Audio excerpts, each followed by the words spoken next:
Is this on? Yes, thank you. I didn't bring any family or friends here today in light of the limited seating circumstances, but I will mention them in my testimony. Thank you. Chairman Brown, Ranking Member Toomey, and other members of the committee, thank you for the opportunity to appear before you today. I'd like to thank President Biden for nominating me to serve a second term as chair of the Board of Governors of the Federal Reserve System. I would also like to thank my colleagues throughout the Federal Reserve System for their dedication, perseverance, and tireless work on behalf of the American people. Their commitment and expertise were essential to the Fed's response to the COVID-19 crisis and remain vital to the implementation of monetary policy as our economy continues to progress. Particular thanks go to my wife, Alyssa Leonard, and our 3 children, Susie, Lucy, and Sam. Their love and support make possible everything I do. My 5 siblings are all watching, or will later claim to have watched, and we are thinking of each other and of our parents today with love and gratitude. 4 years ago, when I sat before this committee, few could have predicted the great challenges that would soon become ours to meet. On the eve of the pandemic, the U.S. economy was enjoying its 11th year of expansion, the longest on record. Unemployment was at 50-year lows, and the economic benefits were reaching those most on the margins. No obvious financial or economic imbalances threatened the ongoing expansion. But this attractive picture turned virtually overnight as the virus swept across the globe. The initial contraction was the fastest and deepest on record, but the pain could have been much worse.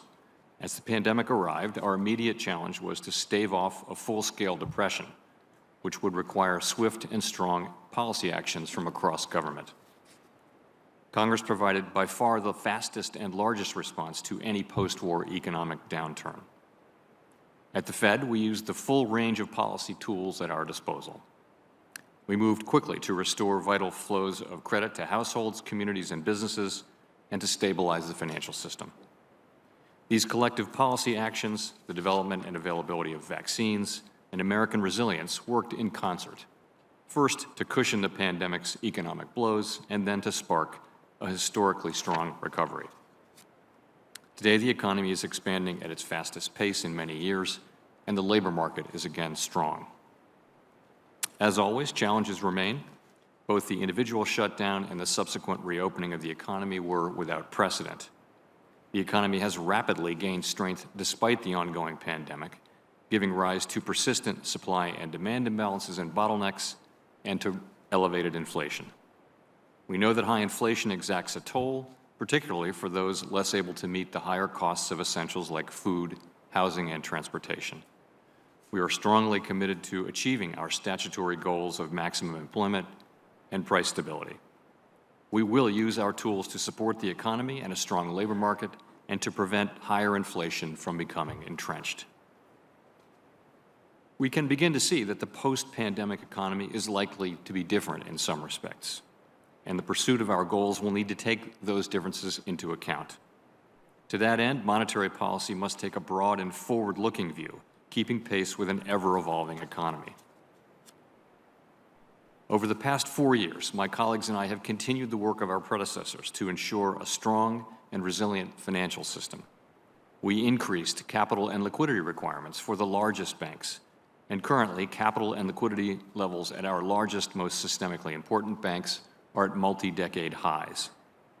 We worked to improve the public's access to instant payments, intensified our focus and supervisory efforts on evolving threats such as climate change and cyber attacks, and expanded our analysis and monitoring of financial stability.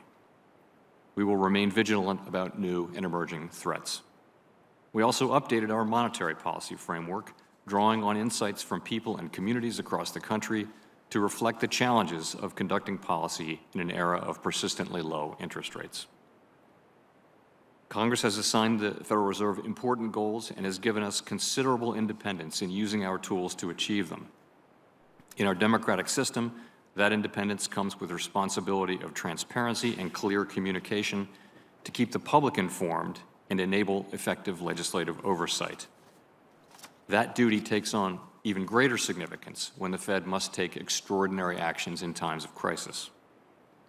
In order to facilitate that transparency and to earn your trust and that of the American people, I have made it a priority to meet regularly and frequently with you and your elected colleagues, and I commit to continuing that practice if I'm confirmed to another term. The Federal Reserve works for all Americans. We know our decisions matter to every person, family, business, and community across the country. I am committed to making those decisions with objectivity, integrity, and impartiality, based on the best available evidence and in the long-standing tradition of monetary policy independence. That pledge lies at the heart of the Fed's mission and is one we all make when we answer the call to public service. I make it here again with force and without reservation. Everything we do at the Federal Reserve is in pursuit of the goals set for us by Congress. I'm honored to have worked in service to those ends since I joined the Fed in 2012 and as chair for the past 4 years.